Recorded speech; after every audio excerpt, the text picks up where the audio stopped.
Muchas gracias. ¿Qué tal? Muy buenos días, bienvenidas, bienvenidos a esta segunda sesión de nuestro módulo sobre derecho de asociación. De antemano me disculpo porque vamos a tener que terminar la sesión a las 10:30. Hay un evento en hay un evento en la Escuela de Justicia Electoral a la cual están cordialmente invitados a las 11. Entonces, voy a moderar ese evento, entonces me va a dificultar mucho quedarme hasta las 11 en punto. Si están en Ciudad de México, les invitamos presencialmente y si no, a seguirnos el evento de manera virtual. Es la presentación de un libro sobre violencia política de género en la justicia electoral. Entonces, pues bueno, en estos momentos que estamos viendo mucha violencia hacia las mujeres que participan en política, sería bueno, ¿verdad? Si les es de su interés, están cordialmente invitados, invitadas. Bueno, vamos a retomar donde nos quedamos la sesión anterior. Permítanme empezar a compartir la pantalla.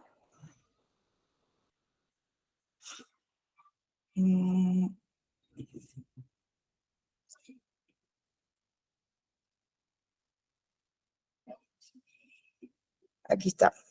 Listo. Bueno, entonces, ayer estábamos hablando justamente de cómo fue en 1977, con esta importantísima reforma político-electoral que inicia nuestro proceso de transición a la democracia, que pues digamos que se fortalece, ¿no? La tutela del derecho de asociación, si podemos decirlo así, porque se reconoce a los partidos políticos como entidades de interés público y se crea esta figura de asociaciones políticas y que en esos momentos la intención justamente era abrir las puertas, ¿no?, a la participación, dado que por muchos años no se permitió esta participación libre, esta participación abierta. Y pues bueno, básicamente esto contribuyó, se formaron diferentes organizaciones, se crearon nuevos partidos políticos, ¿no? Se alcanzó para 1985 el registro de 9 partidos políticos, se legalizó al Partido Comunista Mexicano, se inscribieron diferentes asociaciones políticas que después serían partidos políticos, entonces parecía que todo estaba funcionando. Pero, ¿qué pasa? Bueno, vienen diferentes problemas justamente a partir, ¿no? Influyó muchísimo el terremoto de 1985, se hace una reforma electoral, aumentan a 200 los diputados plurinominales y para 1987 se quita la figura del registro condicionado y se fortalece a las asociaciones políticas nacionales. Entonces, como que vamos a ver en todos estos años como un intento de calibrar, ¿no? De calibrar, a ver si abrimos la participación, pero no tanto, se nos está saliendo de control. Entonces, quitan la figura del registro condicionado, porque empezamos a ver pues muchas victorias de la oposición en el país, empezamos a ver que empiezan a ganar diferentes ciudades importantes, ¿no? El PAN, bueno, sobre todo el PAN empieza a ganar ciudades importantes en el país, hay conflictos electorales a partir de eso importantes, entonces yo considero que justamente esa es como la estrategia, ¿no? Empezar a calibrar para la elección de 2018 a los partidos políticos y las asociaciones. Entonces se fortalece la figura de las asociaciones para que no participen directamente en las elecciones, pero controlamos a los partidos políticos. ¿Pero qué sucede? Pues viene la elección de 1988, ¿cierto?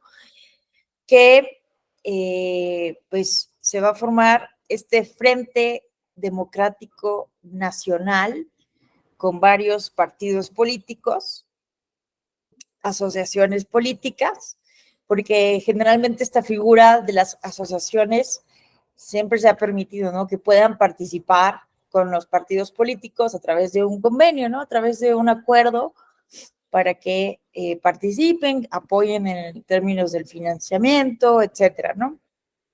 Entonces, se crea este Frente Democrático Nacional que termina formándose después de la crisis al PRD, que fue la solución o fue el resultado, ¿cierto? El producto, digámoslo así, de esa insatisfacción tan grande con esa elección de 1988. Entonces, ¿pero qué pasa? Que justamente a partir del 88, pues sí viene una reforma importantísima, porque se pierde la legitimidad después de la famosa caída del sistema, se necesita ya crear instituciones creíbles, ya no podía la Comisión Federal Electoral,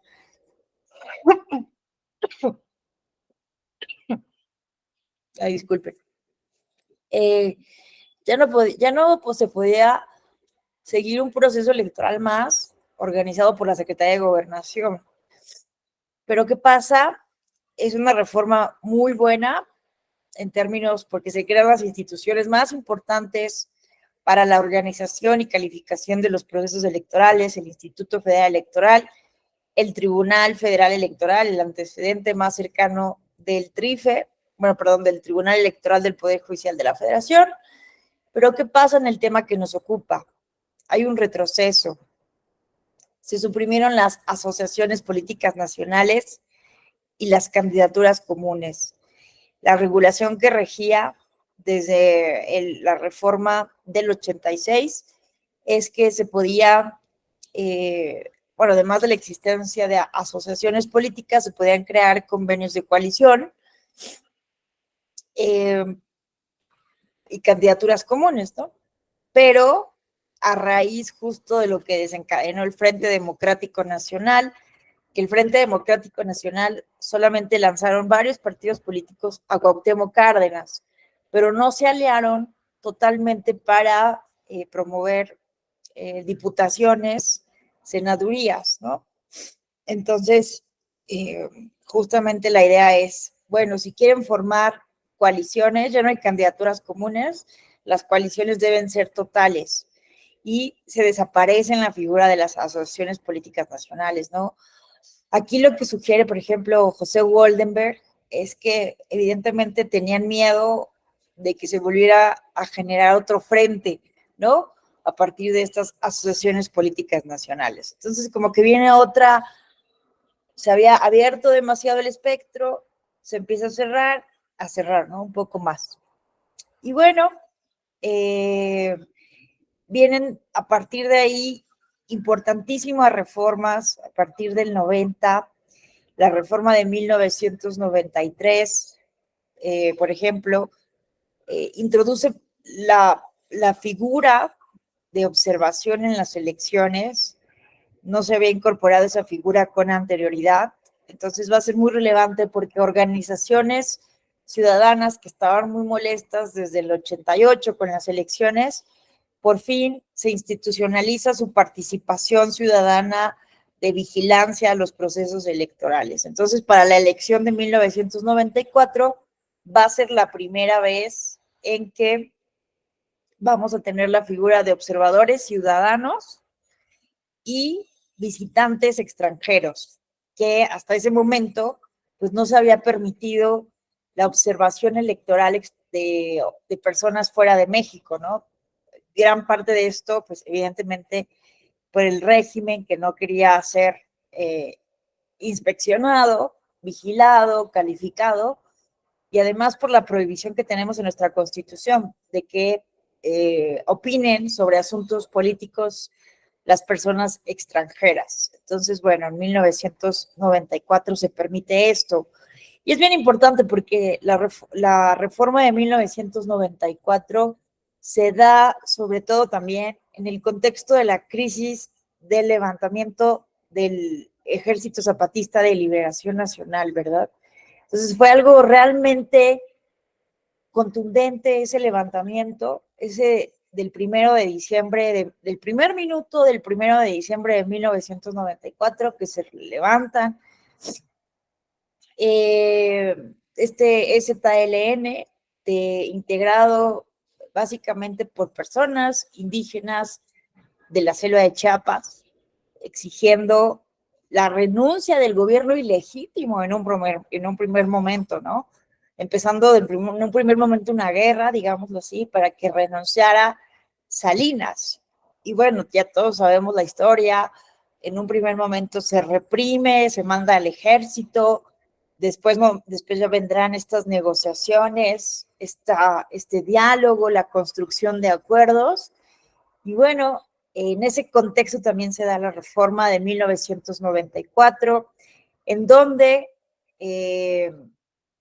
pues se da por fin la independencia ya del IFE, sale ya, ¿no?, la Secretaría de Gobernación, las consejerías, antes la figura era consejeros magistrados, ahora son consejerías ciudadanas, y bueno, entonces son cambios fundamentales para México, ¿no? Y bueno, viene después en 1996, bueno, en 1994, bueno, además fue el asesinato, ¿cierto?, de Colosio, entonces, pues estuvimos en un contexto bien delicado, ¿no? Entonces vemos que la crisis, sobre todo, son las que enmarcan nuestras reformas electorales, estos momentos de crisis que impulsan, ¿no?, la necesidad, que hacen evidencian la necesidad de una transformación a la participación ciudadana. Y entonces, bueno, vemos esta serie de reformas.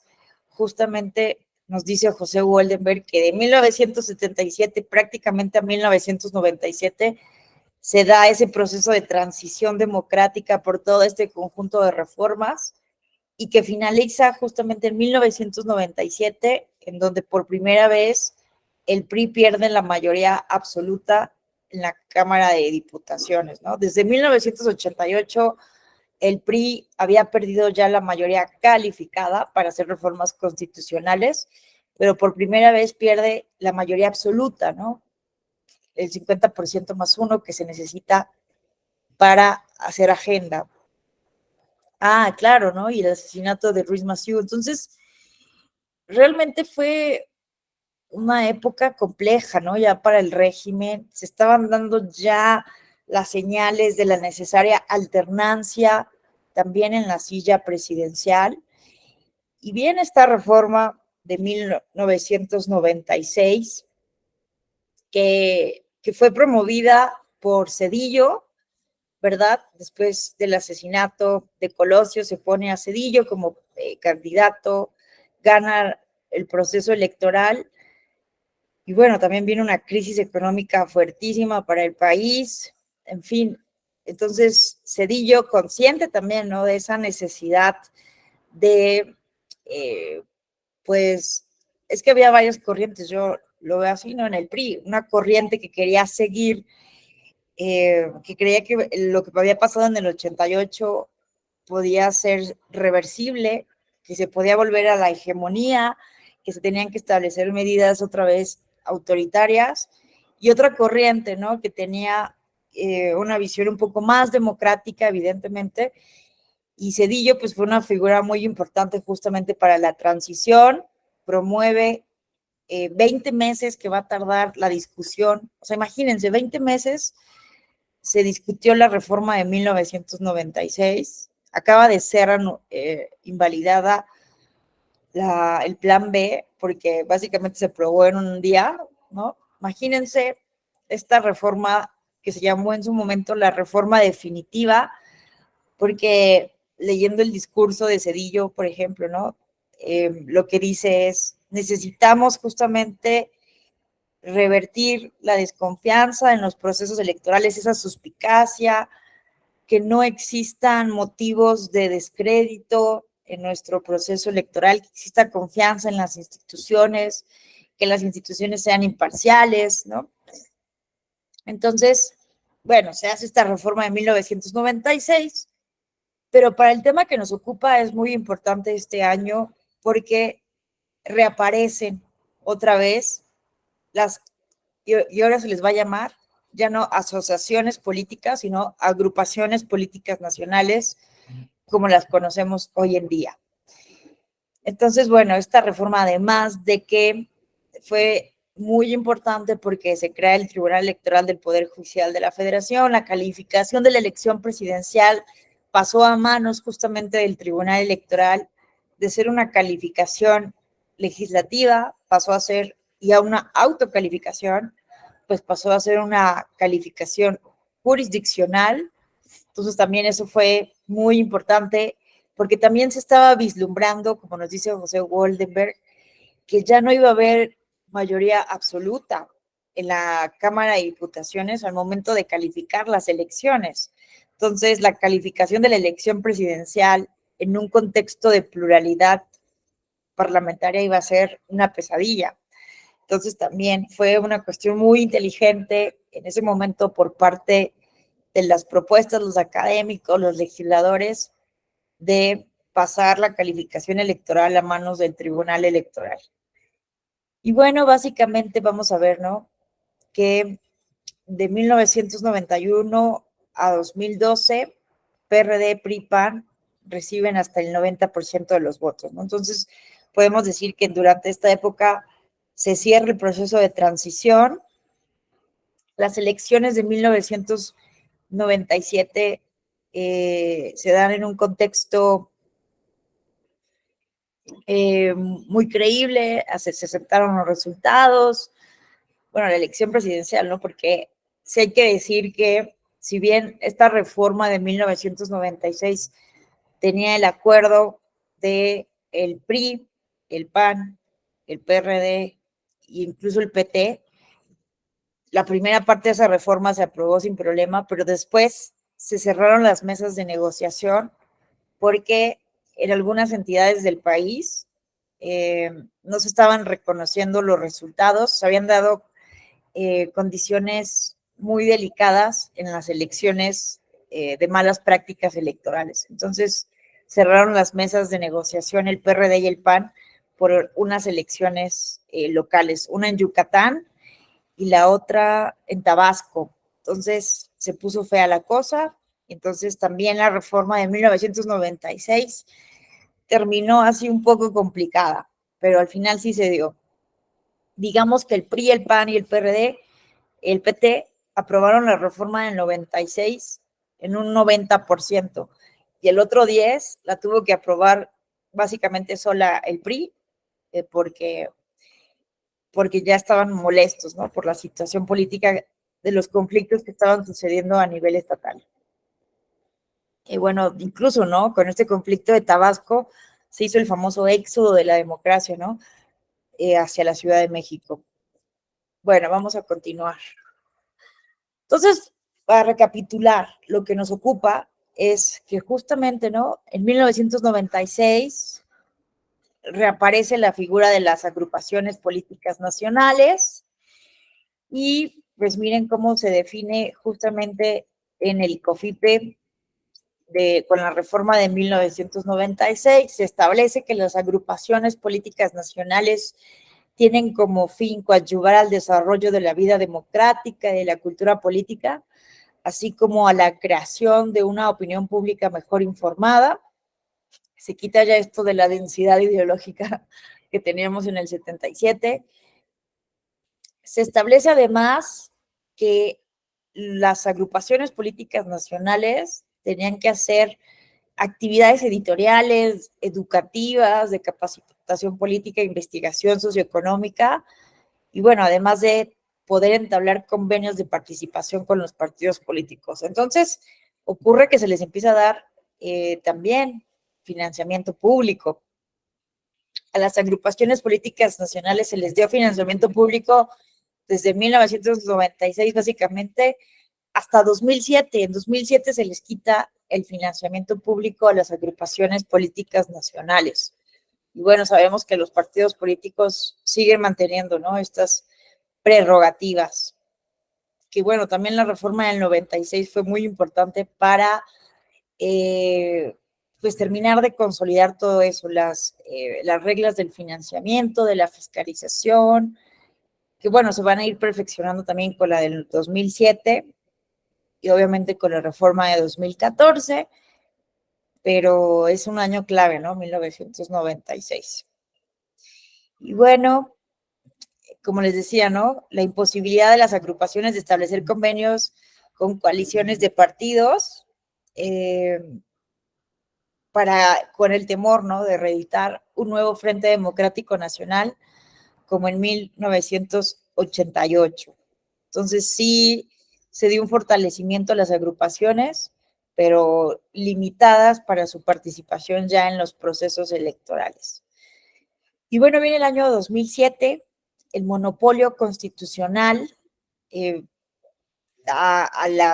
bueno, viene esta restricción para las candidaturas independientes en todo el país. Habíamos dicho que con la reforma de 1946 se prohibieron las candidaturas independientes a nivel federal.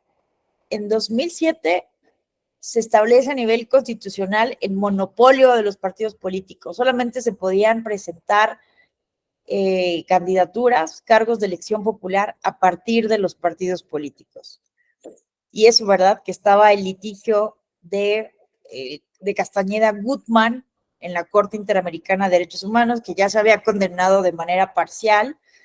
Entonces, algo que no me explico todavía, ¿no? Cómo todavía en el 2007 hacen esta cerrada, ¿no? Pero bueno, en 2012 se corrige la plana y justamente se reintroduce la figura de las candidaturas independientes. Y es curioso porque no por las candidaturas independientes, pero inicia este proceso de erosión del sistema tripartidista.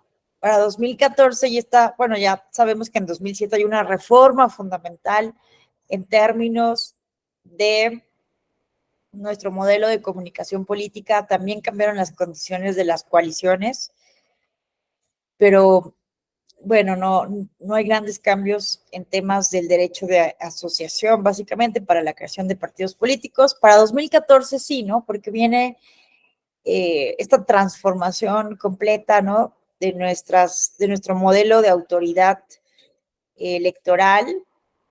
Va a pasar la desaparición del IFE, la creación del Instituto Nacional Electoral, se establece el umbral de 3%, anteriormente era del 2%, para mantener el registro de un partido político nacional, se establece la reelección legislativa, se publica la Ley General de Partidos Políticos, y esta ley sigue contemplando la figura de las agrupaciones políticas nacionales. ¿Qué más tenemos? Bueno, se establece el requisito actual, ¿no?, de 3,000 militantes en 20 entidades, o bien 300 militantes en por lo menos 200 distritos, y todo esto tiene que ser mayor al 0.26% del padrón electoral federal. Pero también es el año, ¿no?, en que se crea Morena. Entonces, aquí hay un área de oportunidad muy importante para la reflexión, ¿no? ¿Qué pasa en todos estos años de la pluralidad partidista, de este sistema tripartidista, justamente de 1997, en que el PRI pierde esa mayoría absoluta en la Cámara de Diputaciones, en el año 2000 con la alternancia presidencial? Bueno, el PRI pierde la silla presidencial y también pierde la mayoría absoluta en la Cámara, en el Senado, por primera vez en el Senado. Entonces, ¿qué pasa en todos estos años? De 1997, 2000, con el cambio presidencial, hasta 2012, que viene un desencanto de 2012 a 2018, básicamente, con los partidos políticos, y que le da la entrada a Morena, a sus partidos políticos aliados, con muchísima fuerza, ¿no?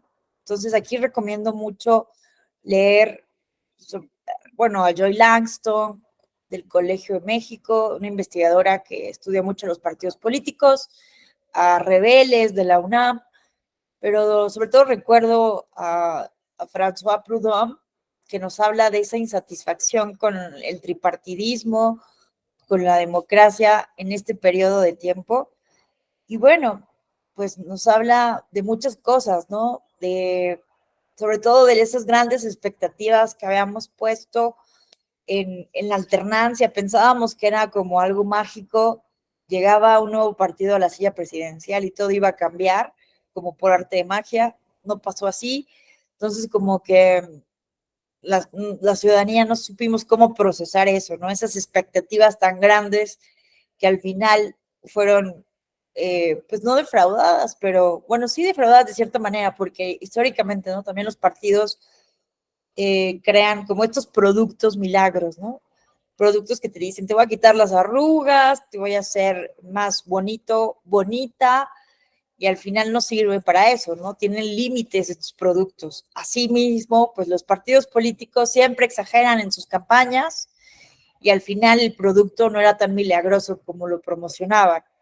Entonces viene eso, viene también la estrategia, ¿cierto? Del crimen organizado, un periodo muy complejo para el país, mucha violencia, muchas personas víctimas de esta violencia, de esta estrategia del crimen organizado. Viene el regreso del PRI al poder, ¿no? Con Peña Nieto, y bueno, Proudhon nos dice que básicamente después de la Casa Blanca, de ese escándalo de la Casa Blanca, y después de Ayotzinapa, el PRI ya no se pudo recuperar en las encuestas, ¿no? Vino en declive. Entonces, pues viene este desencanto muy grande, ¿no? De la ciudadanía. El PAN también enfrenta una crisis muy grande, un conflicto interno importante para la elección de 2018. Entonces, básicamente nos dice Proudhon, en resumen, que es un voto de castigo lo que hace la ciudadanía hasta ante este desencanto, ante este defraudamiento de las expectativas. Y bueno, estos problemas tan grandes, ¿no? Para el país, a pesar de pues, un crecimiento económico más o menos estable, el problema es ese, ¿no? Que viene mucha violencia, muchas víctimas, y bueno, Ayotzinapa, para el caso del PRI, fue la gota que derrama el vaso de nuevo, y bueno, entonces viene un voto de castigo y una apertura justamente a un partido político de nueva creación que va a ser Morena. Entonces, bueno, recomiendo esa lectura porque aquí la estoy sintetizando en exceso. François Proudhon, lo googlean y les va a aparecer luego, Colegio de México, explica qué pasa en todos estos años, ¿no? Y también explica, pues, los conflictos internos que ocurren. También el PRD, ¿no? El PRD después de la elección de 2012, pues se cinde justamente, ¿no? Porque la corriente pro AMLO quería todavía hablar de fraude electoral como en la elección de 2006. Viene también el movimiento Yo Soy 132. Entonces, otra corriente del PRD ya no estaban dispuestos a seguir con la narrativa del fraude y se cinde exitosamente el PRD, ¿no? Se forma el escenario idóneo para crear Morena. Y bueno, con la Ley General de Partidos Políticos se establecen las actuales agrupaciones políticas nacionales. Ya mencionamos los requisitos generales para crear un partido político, pero ¿qué son entonces estas agrupaciones políticas nacionales, que son la otra vía alternativa en nuestra materia electoral para básicamente dar cauce a nuestro derecho de asociación que estamos analizando? Son grupos de ciudadanas y ciudadanos que se asocian formalmente, ¿no?, con el objetivo de contribuir al desarrollo de la vida democrática y la cultura política, así como la creación de una política pública mejor informada. Las APN solo pueden participar en procesos electorales mediante acuerdos de participación con un partido político o coalición. Otra vez, ¿no? Se establece la posibilidad de que participen en las coaliciones. Ya el fantasma del 88 ya se diluyó.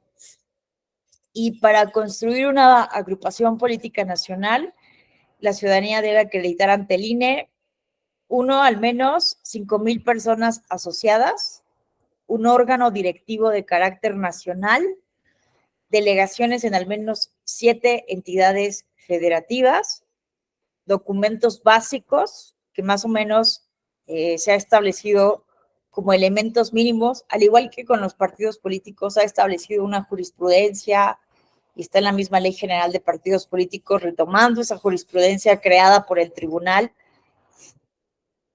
porque aquí sí hay que decirlo, ¿no? Algo importante del derecho de asociación es que en un principio el legislador en 1996, con la publicación de la Ley General del Sistema de Medios de Impugnación en la materia electoral, que es nuestra norma procesal electoral, pues no había contemplado el JDC como el mecanismo de control constitucional para tutelar básicamente los derechos de las militancias, ¿no? Y que justamente justamente aquí podemos ver una distinción importante entre el derecho de asociación y, bueno, ayer hablábamos, ¿no?, del carácter temporal. Decíamos, ¿cuál es la diferencia entre el derecho de reunión, el de asociación y el de afiliación? Bueno, entre reunión y asociación vemos que es el carácter temporal. Una asociación tiene una tendencia a perdurar en el tiempo, a constituirse como un ente, una entidad con personalidad jurídica propia. Puede ser formal, también pueden ser formales, pero vemos que en la materia político-electoral se le da el carácter formal justamente a esta asociación a partir de las agrupaciones políticas nacionales. Y bueno, el derecho de afiliación, lo que ha reflexionado en varias sentencias el Tribunal Electoral, es que el derecho de afiliación no solamente es el derecho, ¿no?, a registrarte a un partido político para cumplimentar también, es que están como muy interrelacionados, pero el derecho de afiliación implica la prerrogativa de formar parte de un partido político y todos los derechos inherentes de la militancia, ¿no? Entonces, es como esa particularidad, ¿no?, respecto del derecho de asociación, que en sí mismo no acarrea todos estos derechos de militante, y el derecho de afiliación, digamos, lo que sí.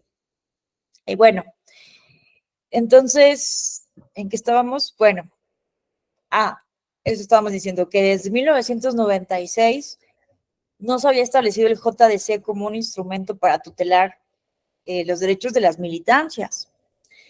Entonces, fue básicamente por interpretación jurisprudencial, fue paulatina la apertura también interpretativa para que se pudiera tutelar el derecho de asociación y el derecho de afiliación, básicamente, porque se consideró que el JDC también es procedente para conocer, por ejemplo, todos estos procesos de registro, tanto de agrupaciones políticas nacionales como de partidos políticos. Entonces, un ciudadano también puede presentar una impugnación, ¿no?, ante la negativa del registro de una APN o de un partido político. Y no solamente eso, ¿no?, sino también el tema de los partidos políticos por los actos que violen los derechos de las militancias partidistas. Entonces, esto también es fundamental, y toda esta jurisprudencia que se va desarrollando desde 1999, del año 2000, que empieza la interpretación a tutelar los derechos de asociación y de afiliación, se va estableciendo en toda esa jurisprudencia los elementos mínimos, ¿no?, que deben contener los estatutos de los partidos políticos, los documentos básicos, cómo se puede determinar que una elección interna es democrática o no es democrática. Entonces, todos estos dilemas se van presentando a partir de la resolución de casos, y esta jurisprudencia pues es retomada en 2014 en la Ley General de Partidos Políticos. Bueno, ahora vámonos, sí, a los casos, si no, no nos va a dar tiempo. Vamos a tratar de responder algunas preguntas sencillas sobre el tema de los partidos políticos y las agrupaciones políticas nacionales que dan cauce justamente al derecho de asociación Me parece que aquí lo fundamental es simplemente recordar que como cualquier derecho humano no es absoluto, no es ilimitado el derecho de asociación, puede estar regulado, restringido, siempre que pase, ¿verdad? El famoso test de proporcionalidad, que esté esta restricción previamente establecida en una ley, que cumpla un fin constitucional, que sea necesaria esta restricción para cumplir con los fines de una sociedad democrática y no debe existir otra alternativa, ¿no? Tiene que ser como la última ratio esta restricción. Entonces, bueno, eso es importante, saber que no está ilimitado este derecho, el derecho de asociación, y que, bueno, hay ciertas reglas, tanto para los partidos políticos como para las agrupaciones políticas nacionales, y que, bueno, también se han cuestionado, se han puesto en tela de juicio a partir de diferentes casos. Vamos a ir con la primera pregunta. ¿Puede estar una persona afiliada a dos partidos políticos nacionales? Bueno, ¿ustedes qué pensarían? ¿Por qué no, por qué no podríamos permitir la afiliación a cualquier partido político, ¿no? Si yo quisiera, ¿por qué no me podría afiliar al PAN, al PRI, al PRD? ¿Por qué no? Edgar, ¿qué tal? Muy buenos días, te escuchamos. Buenos días, maestra Tello. Gracias. Con relación a su pregunta, la Ley General de Partidos Políticos no lo permite. Señala que los ciudadanos solo pueden estar afiliados a un partido político. No recuerdo qué artículo, creo que es el 8 o el 9. Entonces, para afiliarse a un nuevo partido político deben renunciar previamente a su afiliación, ya sea a una asociación política nacional o a un partido político. Es cuanto, maestra. Gracias. Muchas gracias. Totalmente, ¿no? Correcto. Esto está establecido en la Ley General de Partidos Políticos. Entonces vemos que ya está regulada esta restricción, digámoslo, al derecho de asociación. No implica que te puedas asociar a cualquier partido político y se acabó. Entonces, hay un fin constitucional para esta restricción y se ha pronunciado al respecto tanto la Suprema Corte de Justicia de la Nación como Sala Superior. Y bueno, ay, ¿por qué no abre? Espérenme. Entonces, bueno, aquí hay un ejemplo, ¿no? En el SUB-RAP 69 de 2017, lo que se estaba discutiendo por los ciudadanos impugnantes era que ¿por qué no podían estar afiliados a un partido político local en el estado de Morelos y al mismo tiempo a un partido político nacional? Argumentaban que no se contraponía, ¿no? Porque uno es nacional y otro estatal. ¿Por qué no? Entonces, en pocas palabras, ¿no? Lo que se dice aquí, bueno, esto está contemplado por el legislador y el modelo democrático impuesto por el legislador justamente está diseñado para que los ciudadanos participen. Me pareció importante este argumento en condiciones de igualdad en los procesos electorales, ¿no? Situación que se dejaría de cumplir al permitir que algunos tengan la posibilidad de competir a cargos de elección popular a través de dos institutos políticos, ¿no? Entonces, si yo soy militante del partido A y el partido B y empiezo procesos internos en ambos, pues estoy teniendo más oportunidades, mayor probabilidad, ¿no?, de alcanzar un cargo de elección popular que otros ciudadanos. Eso de entrada. Pero principalmente, la razón principal es que se desnaturalizaría el papel de los partidos políticos, ¿no? Si yo me inscribo al PRI, al PAN, al PRD y a un partido local, pues significa que no estoy comprometida con los valores, con los principios, con la ideología de ningún partido político. Sería como estos en el fútbol, ¿cómo les llaman? Los, ¿cómo se llaman a las personas que cambian de un equipo de fútbol por conveniencia? Villamelones. Exacto, ¿no? Seríamos villamelones. Osvaldo, ¿qué tal? Muy buenos días, te escuchamos. Hola, muy buenos días a todas y todos. Yo estoy muy de acuerdo con lo que se presenta en este caso, en esta sentencia. Sin embargo, creo que debería de haber una reforma electoral en la cual este sentido de la sentencia se aplica a los partidos políticos. ¿En qué manera? En que no puedan hacer coaliciones si sus ideologías son contrarias. Por ejemplo, anteriormente jamás habría pensado que hubiera una coalición, ya sea total, parcial o como la queramos ver, entre PAN y PRD, ya que son partidos que son ideológicamente opuestos. Entonces, ahí se está perdiendo ese sentido ideológico que se debería mantener en los partidos políticos. ¿Es cuando, doctora? Gracias, estimado Osvaldo, por esta reflexión. Qué interesante, ¿no? Justamente hace unos días estaba dictaminando, opinando, bueno, estaba evaluando aspirantes para entrar a una maestría en el IEM, y uno de los protocolos de investigación decían esto que acaba de decir Osvaldo, que tendría que hacerse una reforma o evaluar qué tan pertinentes son las coaliciones cuando los partidos políticos son ideológicamente contrarios, porque esto genera mucha confusión en la ciudadanía, ¿no? Entonces, es interesante. Bueno, yo no estoy tan segura de que, bueno, creo que hay una contradicción, ¿no? Como lo acaba de decir Osvaldo.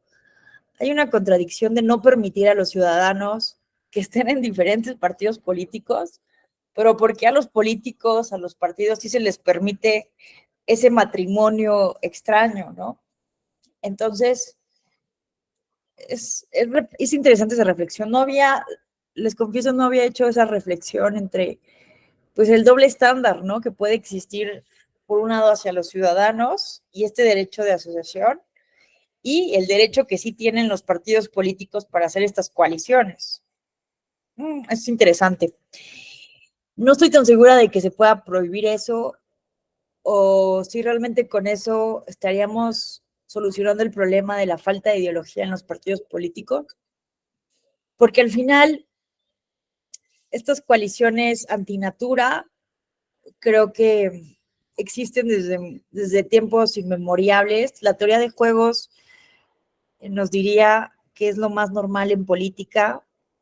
Un político famoso dice esto, ¿no? En política uno siempre termina con compañeros de cama extraños.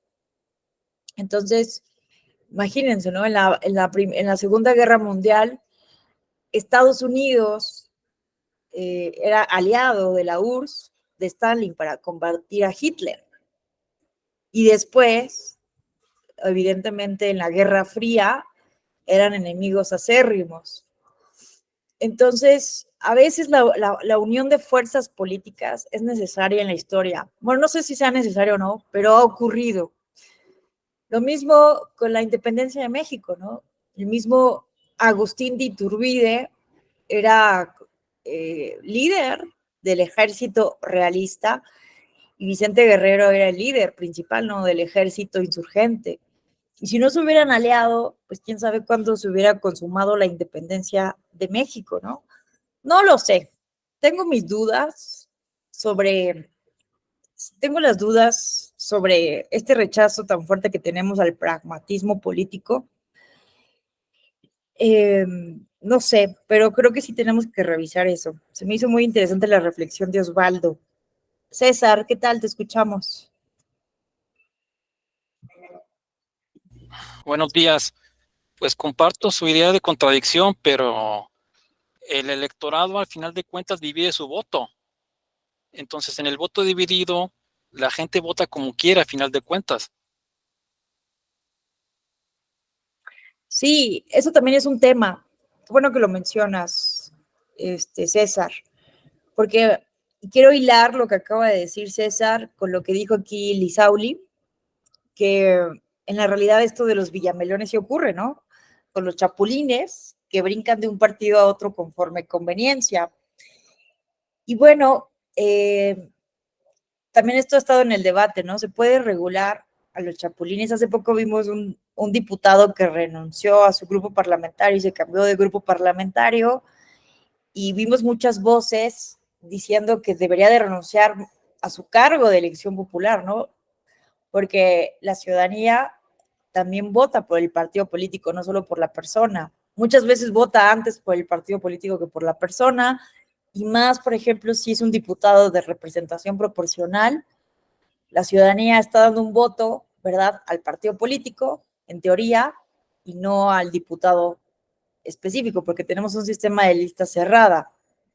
Entonces, es algo bueno que sí he reflexionado, no muy a profundidad ni una investigación, pero esto que menciona César sobre creo que no todo podría ser objeto de control jurisdiccional. Por ejemplo, el tema de los chapulines, me parece que no podría ser control, ¿no? Que se obligue a que renuncie y que esto lo controle constitucionalmente, por ejemplo, el INE o el Tribunal Electoral, ¿no? Porque se está defraudando la confianza ciudadana. ¿Por qué? Porque, bueno, no sé, creo que justamente aquí entran en coalición, ¿no? Con el derecho de asociación que tenemos los ciudadanos. También hay que pensar cómo funcionan los partidos políticos. Sí, los chapulines nos caen mal porque muchas veces es el pragmatismo de los políticos que van saltando de un partido político a otro. Pero ojo, ¿no? Lo relevante es que no pueden estar en dos al mismo tiempo, si tienen que renunciar del grupo parlamentario, eso por un lado, pero por otro lado, ay, se me fue la idea, espera. Bueno, lo que les iba a decir, estos nos caen mal, ¿no? Pero ¿qué pasa, por ejemplo? Hay que pensar también cómo funcionan los partidos políticos. Los partidos políticos no son el mejor lugar para ejercer los derechos políticos. Los partidos políticos son realmente, y esto nos lo dice Robert Michels desde el siglo XX, ¿no? Desde el siglo XIX, no, desde el siglo XX. Robert Michels, Ostrogorsky nos dicen que los partidos políticos no son absolutamente democráticos en su interior, lo sabemos todas y todos. Son acuerdos de las cúpulas. Entonces, realmente acceder a los altos cargos de un partido político es muy complejo, es muy difícil, ¿no? Pero bueno, o sea, se puede entender en un momento dado, ¿no? Que una persona pueda renunciar a un partido político porque no ve satisfechas sus aspiraciones políticas. Si eso lo traducimos en términos de derechos, es comprensible también. Aunque yo conozco casos, ¿no? De personas que dicen, yo llevo militando aquí 20 años, pero soy fiel al partido, aunque no me han dado un cargo de elección popular, entiendo los procesos, pero yo soy fiel al partido. Y personas más pragmáticas, ¿cierto? Que dicen, no, yo sí quiero aspirar a un cargo de elección popular, nos vemos, me hicieron esta injusticia A, B y C. Pero los casos más comprensibles, me parece, por ejemplo, son casos de violencia política de género, donde sí hemos visto casos de personas, mujeres que son atacadas y salen del partido político. Entonces, bueno, al respecto les comento que en Brasil le han dado una solución interesante a los chapulines, que en Brasil le llaman saltibanqui, ¿no? Se saltan de banca. Está interesante porque si un legislador o legisladora se cambia de grupo parlamentario o se cambia de partido político cuando está ejerciendo su cargo de legislador o legisladora, sí debe de renuncia. Es como si se anulara la elección, y se convoca elecciones extraordinarias. Pero ¿qué pasa? Cuando no se pueda justificar, o sea, se tiene que justificar ese cambio, ¿no? Que hubo violencia, que se están violando derechos de militantes. Entonces, creo que esa sería la solución, pero creo que en el fondo, yo creo más en lo que dice César, que tendríamos que ser nosotros, el electorado, la ciudadanía, quienes castiguemos esas prácticas, ¿no? Si un chapulín se está saltando, pues no votas por él porque evidentemente estás observando que no tiene compromiso, que no tiene fidelidad, que no tiene principios, posturas ideológicas. Creo que al final del día esa sería la solución ideal. No sé ustedes qué opinen. Al final esto es una opinión de una servidora, es algo que tendríamos que seguir discutiendo para futuras reformas electorales. pero a mí me parece que tendríamos que fortalecer eso, la capacidad de que la ciudadanía, con un voto cada vez más informado, castiguemos esas prácticas. Pero bueno, ya me extendí mucho con esta opinión. Pero no sé ustedes cómo vean el tema. Está complejo, ¿no? Carlos, ¿qué tal? Buen día. Te escuchamos. Muchas gracias, maestra Alejandra. Muy buen día. Saludos a todas y a todos. Pues sí, aquí entran en colisión y en contradicción varias legislaciones, interpretaciones y efectivamente la participación de los ciudadanos me parece que se debe privilegiar y en ese sentido sobre el dilema de si un ciudadano está afiliado a un partido local, por ejemplo, maestra, y si desea aspirar a un cargo federal, ¿cómo le haría? Pues la única vía, de acuerdo al marco legal que tenemos hoy, es que se vaya por la vía independiente, ¿no? O sea, si por estar registrado en un partido local se le complica el participar en un cargo federal porque no está afiliado a un partido nacional, pues tendría la vía de la candidatura independiente. Sí, hay una alternativa, aunque evidentemente es mucho más complejo el proceso de participación por la vía independiente que por la de los partidos políticos, ¿no? Y por el otro lado está este tema que ya también está en el debate público, el de los gobiernos de coalición, en donde, si bien es cierto, parece increíble que en aras del pragmatismo se pudiesen coaligar partidos de ideologías totalmente opuestas, como el que hemos visto recientemente, de 3 partidos políticos que, si revisamos sus documentos básicos, hay muy pocas cosas en común. Sin embargo, el pragmatismo o el realismo del entorno político los ha obligado a ir en alianza en distintos procesos electorales. Pero ¿qué tal si le incluimos que esa alianza no solo sea para efectos electorales, sino que vaya más allá, que fuera esta figura de gobiernos de coalición, en donde el compromiso ya no es solo para un proceso electoral, sino que hay una agenda legislativa e inclusive una agenda para los distintos cargos de poder ejecutivo? Ahí creo que nos empezaríamos a parecer un poco más al sistema parlamentario que al presidencialista. Sin embargo, ya lo han metido al debate, todavía no veo que se construyan muchos consensos, pero estamos en ese camino y habría que ponderar pros y contras de una y otra circunstancia y ver si un gobierno de coalición permitiría juntar a los muy diversos o que las coaliciones se den, pero entre los que se parezcan entre sí, aunque no sean gemelos. Es cuanto. Muchas gracias, maestra. Gracias, estimado Carlos. Muy buena reflexión, ¿no? De los gobiernos de coalición, que eso también resulta sumamente interesante y que, como lo dices, ¿no? Ha estado en la discusión mucho tiempo. Igual no nos convertimos en automático tal vez en un sistema parlamentario, pero a lo mejor sí semiparlamentario, ¿no? Hay quienes defienden esto muchísimo. Diego Valadez es uno de los más importantes promotores de esto desde hace muchos años.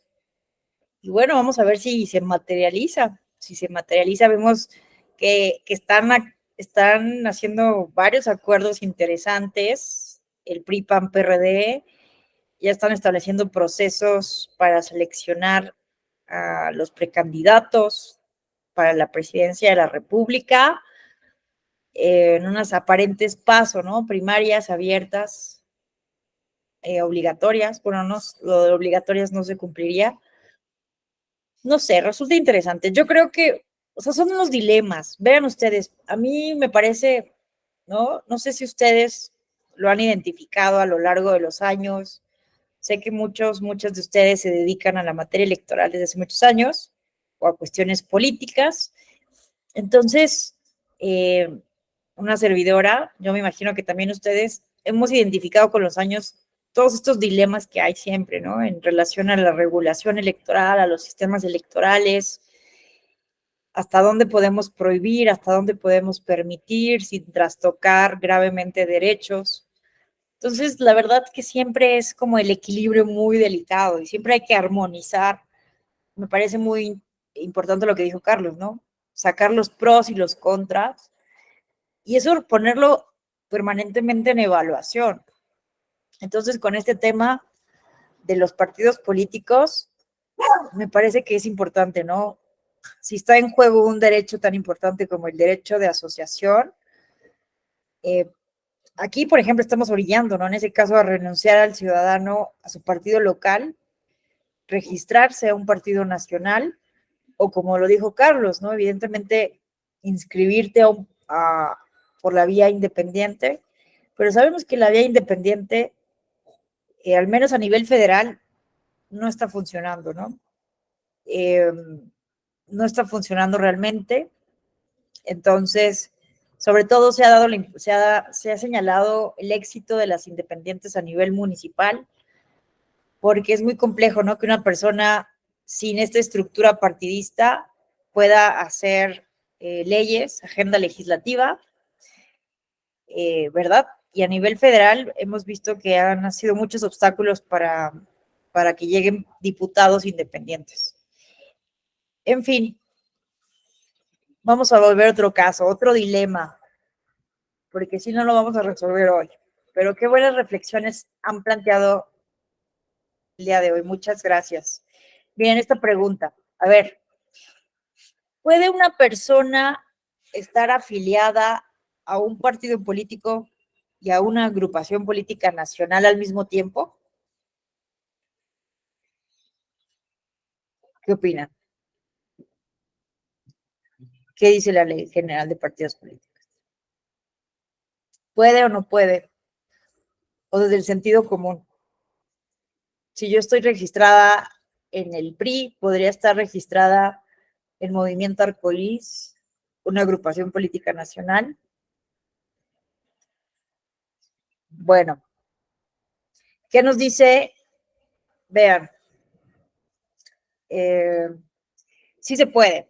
No hay una prohibición, una restricción en la Ley General de Partidos Políticos. Recordemos siempre que para limitar los derechos humanos debe haber una restricción puntual, ¿no? En la ley. Entonces, no hay ninguna restricción para que una persona se pueda afiliar. La única restricción es esta que se estableció en el acuerdo del Consejo General del INE, por el cual se establece el instructivo para el registro de nuevas agrupaciones políticas nacionales para 2023. Y esto tomando en consideración la jurisprudencia 61 de 2002.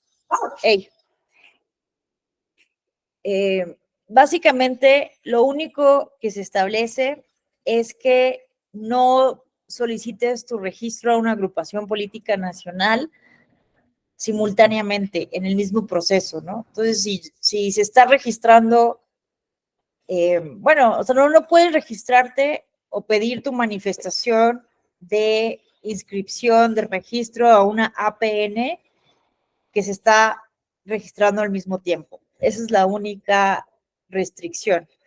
Entonces, miren, aquí lo que dice, esta jurisprudencia 61 del 2002 de la doble afiliación señaló que el derecho de asociación política encuentra su límite lógico, natural y jurídico en el momento que queda satisfecho ese propósito, lo cual se consigue cabalmente a través de la afiliación y militancia en una agrupación política, y con ello se colma el derecho de asociación, de modo que la afiliación simultánea a diferentes agrupaciones de esta clase no está respaldada por la prerrogativa ciudadana expresada en el artículo 9 constitucional. En el sentido es que se considera que en aquellos casos en que se identifique que una misma persona se encuentra afiliada a dos o más asociaciones, pero vean, en proceso de constitución, como una APN, únicamente se considerará la afiliación de fecha más reciente, dejando sin efectos la más antigua. De ser el caso que ambas afiliaciones sean de la misma fecha, entonces se consultará a la persona ciudadana a efecto de que manifieste en qué asociación desea continuar afiliada, y en caso de no recibir respuesta, la afiliación dejará de ser válida para todas las asociaciones en que se encuentre registrada para efectos de la satisfacción del requisito de afiliación exigido por la Ley General de Partidos Políticos para obtener el registro como agrupación. Entonces, es posible, o sea, solamente hay una restricción para otras agrupaciones políticas nacionales en proceso de constitución. Estableció el INE un procedimiento, un instructivo muy puntual para, en casos de doble afiliación, decirle al ciudadano, oye, ¿qué onda? Manifiéstate, ¿a cuál quieres? Si no te manifiestas, pues te dejo la más reciente, ¿no? La última. Entonces, bueno, y si no se manifiesta y las fechas son iguales, se cancela ambas, ¿no? Porque debe haber una manifestación expresa de la voluntad de la persona de querer manifestarse a esto. Y bueno, y se ocurrió, les platicaba que el INE recientemente registró 8, espérenme, déjenme compartir toda mi pantalla porque no están viendo esto. Espérenme. ¿Dónde está? Aquí.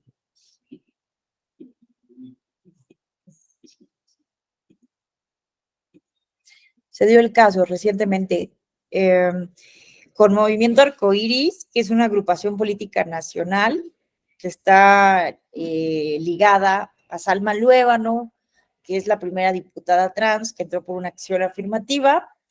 Entonces, a ella se le acusó justamente de propios militantes de Morena, diputados de Morena, por ejemplo, Citlali Hernández Mora y la secretaria de Diversidad Sexual, Almendra Negrete, le dijeron, no puedes estar promoviendo una APN porque tú eres militante de Morena.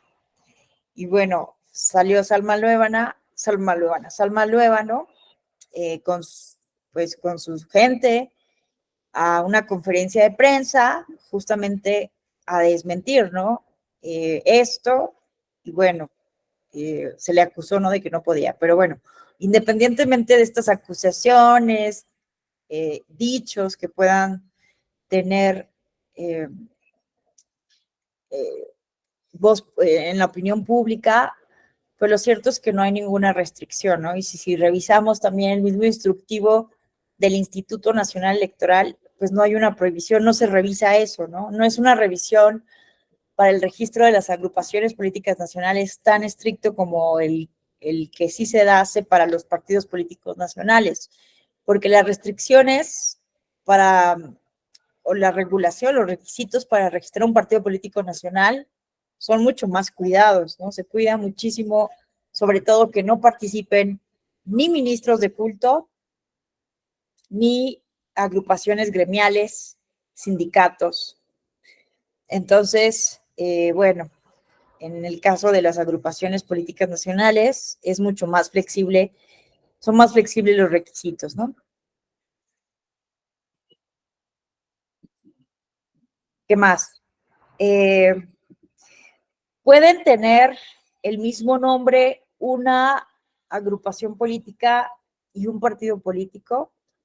Miren, aquí se dio el caso, una sentencia muy reciente, el SUPRAP 98 de 2023, como nos dice aquí Kevin, no, exactamente, ¿no? Aquí se dio el caso en el SUPRAP 98 de 2023, porque justamente estas últimas 8 organizaciones políticas que aprobó el Instituto Nacional Electoral, pues fue muy notorio que muchas de esas organizaciones tenían el ADN, eso lo vieron nota de la jornada, ¿no? Así se le mencionó en el encabezado, el ADN de Morena, ¿no? Muchas están muy ligadas a Morena. Entonces, justamente una de las agrupaciones se llamó Frente por la Cuarta Transformación.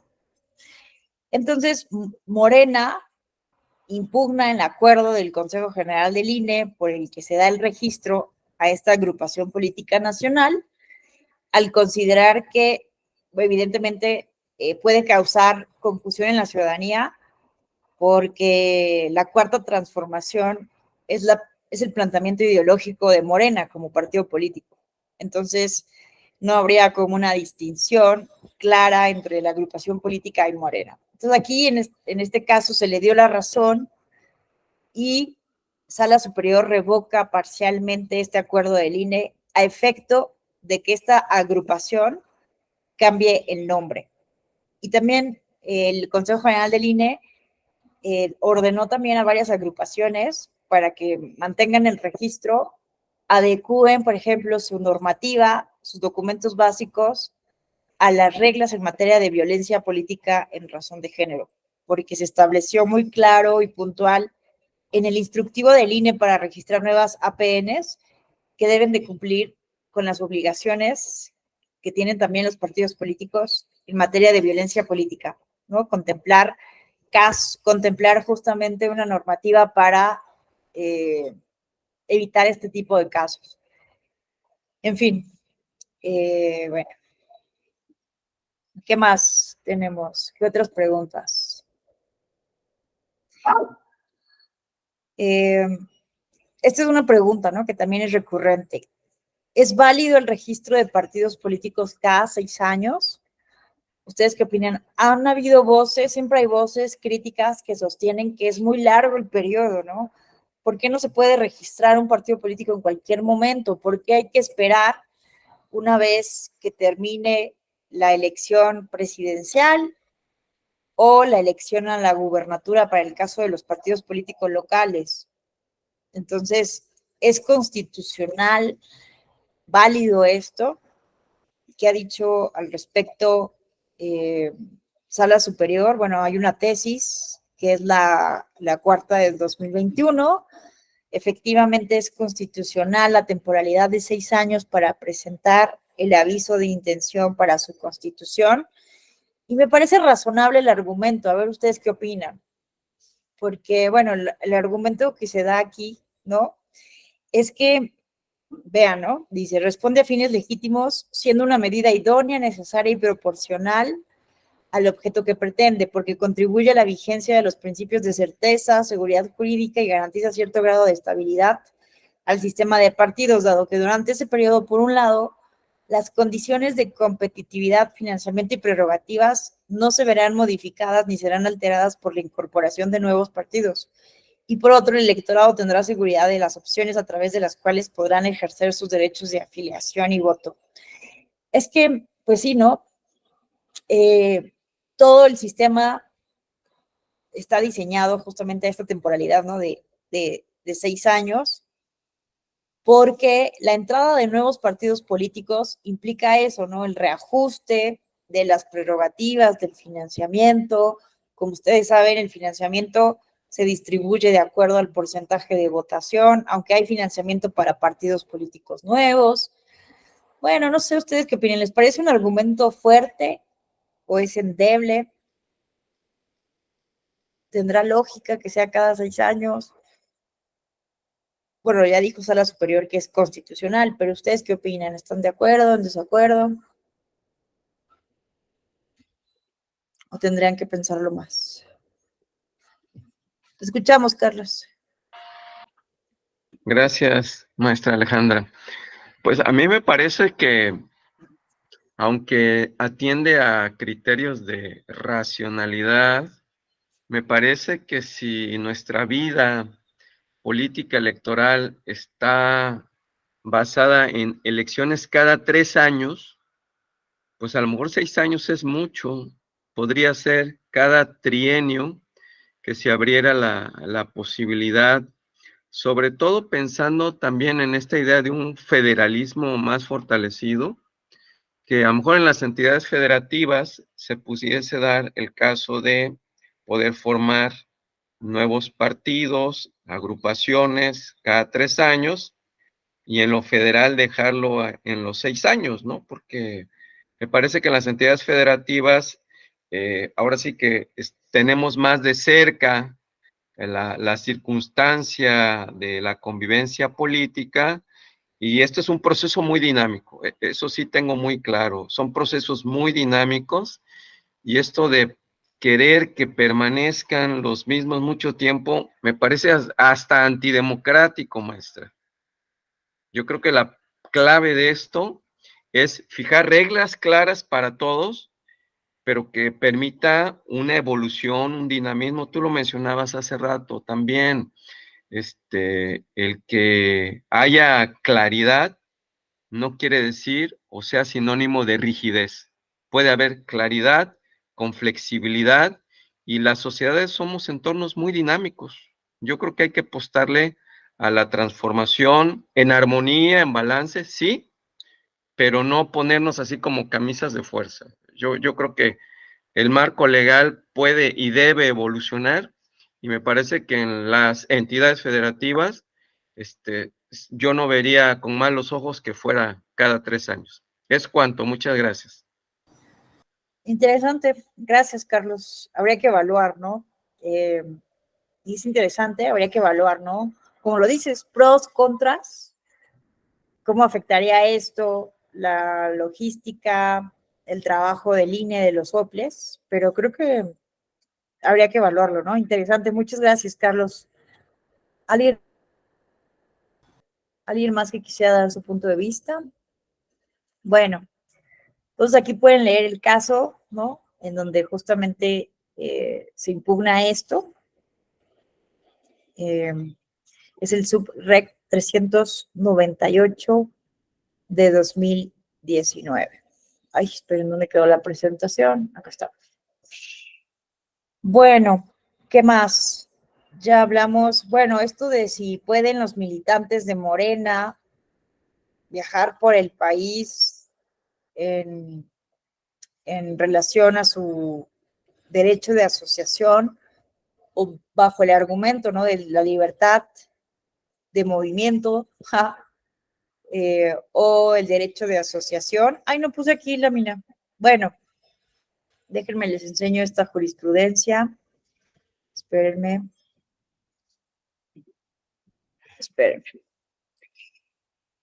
Aquí debe de estar.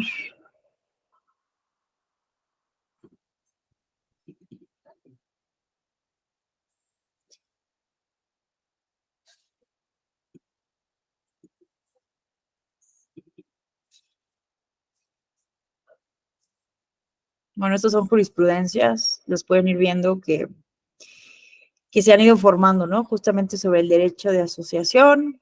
Aquí habla, ¿no?, justamente de las diferencias específicas en la materia político-electoral, pero les quería enseñar esta.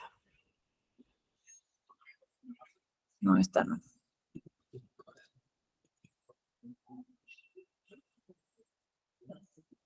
Bueno, esto es fundamental, ¿no? Juicio para la protección de los derechos político-electorales del ciudadano. Compete a Sala Superior conocer de omisiones que vulneren el derecho de asociación. Aquí está. Esta es la que les quería enseñar. Sí están viendo mi pantalla, ¿verdad? Bueno, entonces miren, me pareció interesante esta jurisprudencia, justo cuando estaba preparando la clase, y sobre el dilema, ¿no? El dilema que tenemos hoy de si esto que están haciendo ya varios personajes públicos de Morena, ¿verdad? De viajando por el país, en eventos públicos, con militantes de Morena, con espectaculares, con pintas de bardas. Estamos realmente, hay quienes señalan que esto es completamente ilegal, que se está violando anticipadamente la equidad en la competencia. Y bueno, las autoridades electorales, sala especializada y sala superior, han venido pues resolviendo cada una de las denuncias, que van más de 500, yo podría decir, ¿no? Denuncias en donde se está justamente denunciando actos anticipados de campaña, promoción personalizada, uso indebido de recursos públicos, en fin, ¿no? Son básicamente las principales violaciones que encontraríamos de estos actos que estamos viendo por todo el país. En algunos casos se ha resuelto, ¿no? Por ejemplo, recuerdo ahorita un caso sobre Adán Augusto, que se denunciaron los espectaculares en el estado de Veracruz, pero que nada más se pone el nombre de Adán Augusto y su cargo. Y lo que se argumentó es que fue para darle la bienvenida al secretario de Gobernación, su visita a Veracruz.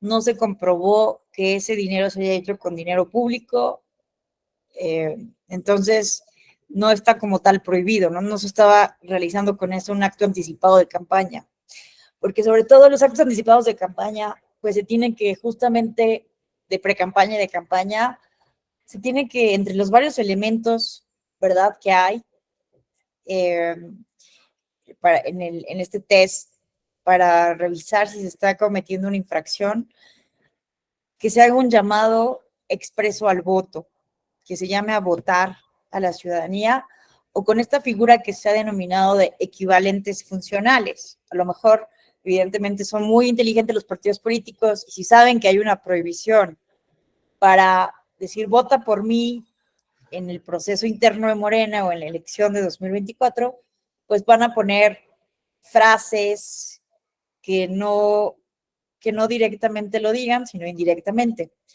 Pero bueno, en varios casos se ha identificado que esto no se ha dado, en algunos sí, y en esas denuncias individuales se ha ido justamente sancionando o no, o determinando responsabilidad o no a estos personajes. Pero como les mencionaba, se argumenta mucho que se estaría restringiendo por parte de estas personas su derecho de asociación, su derecho que esto implica, ¿no? Poder ir y asociarse, reunirse, derecho de reunión, derecho de asociación, de poder reunirse con los militantes de su propio partido político en eventos del partido político en todo el país. ¿Por qué no lo podrían hacer? Y en realidad es que tienen un argumento fuerte porque no hay ninguna prohibición. Recordemos que las restricciones a los derechos deben de estar previamente en una ley. Lo que está prohibido es hacer actos anticipados de campaña, ¿no? Propaganda personalizada, uso indebido de recursos públicos, utilizar ministros de culto, expresiones religiosas, pero esto realmente no está prohibido. Entonces, bueno, me llamó la atención esta jurisprudencia cuando preparaba la clase relacionada con esta reflexión, ¿no? Del precandidato único. Vean, puede interactuar con la militancia de su partido siempre y cuando no incurra en actos anticipados de campaña. Entonces, a mí me parece, viendo esto y tomando en cuenta las medidas cautelares que fueron emitidas por el INE, de ok, que se consideraron aprobadas, ¿no? En materia de tutela preventiva, las medidas cautelares presentadas por Maynes y por el PRD, en el sentido de, bueno, pueden estar en eventos, pero evidentemente absténganse de llamar al voto o de hacer actos que puedan incurrir una violación al principio de equidad en la competencia. Entonces, estamos como en un momento muy, muy delicado, porque evidentemente para la ciudadanía, para muchas personas, esto se ve como de manera, se percibe, ¿no? Realmente como una estrategia de todos ellos para estar de manera sobreexpuesta ya en todo el país a partir de espectaculares y de estas participaciones en una gran cantidad de eventos, conferencias, presentaciones de libros, ¿no? Entonces, bueno, vamos a esperar que se resuelva el fondo, pero no sé ustedes qué opinan al respecto, ¿no? En términos del análisis del derecho de asociación. ¿Cómo ven el tema?